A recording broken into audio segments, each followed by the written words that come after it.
The ion product constant is a fixed value that is the product of an acid dissociation constant for a particular aquatic solution and its relative base dissociation constant. The value is fixed at 1 times 10 to the negative 14th power, which, as you can probably guess, turns into 14 when we take the negative log of it. And as you can probably guess as well, we can similarly transform the acid dissociation constant and the base dissociation constant to their relative negative log values into a pKa and pKb.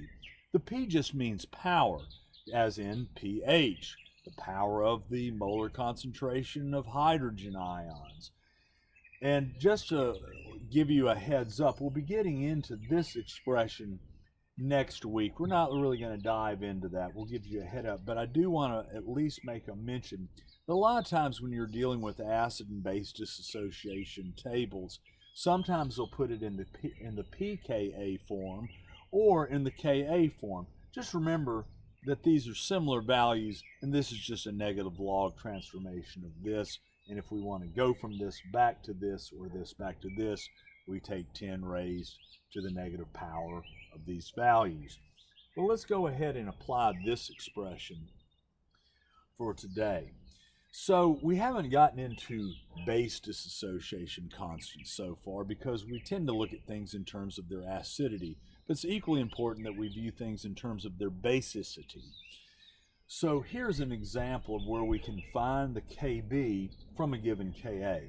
So let's say that we know that the bicarbonate ions Ka value is very weak, 4.7 times 10 to the negative 11th power.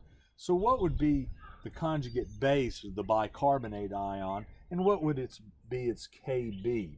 So let's find the Kb first. Kb is simply taking the ion product constant of water, that's what the W means, and divide it by the Ka, and we've got 2.1 times 10 to the negative 4th power. So as you can guess, the Kb for bicarbonate ion is stronger than the Ka, and that the two, of course, should always equal this ion product constant of water. Now, getting into the Bronsted-Lowry view of the bicarbonate, we can probably guess that if we are looking for a conjugate base of this, that means we're just losing the H. And that's what happens when we put this over on the other side. When the H is gone, we've lost a proton, we've lost a positive charge, so the negative charge has gone up from -1 to -2.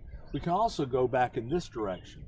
Let's say that we're percolating some water through, say, some limestone, calcium carbonate. We'll ignore the calcium ion, and once that happens, we are picking up a hydrogen off of the water here, and it binds to the carbonate ion, and we're producing an Arrhenius base, the hydroxide, the traditional idea of what a base is.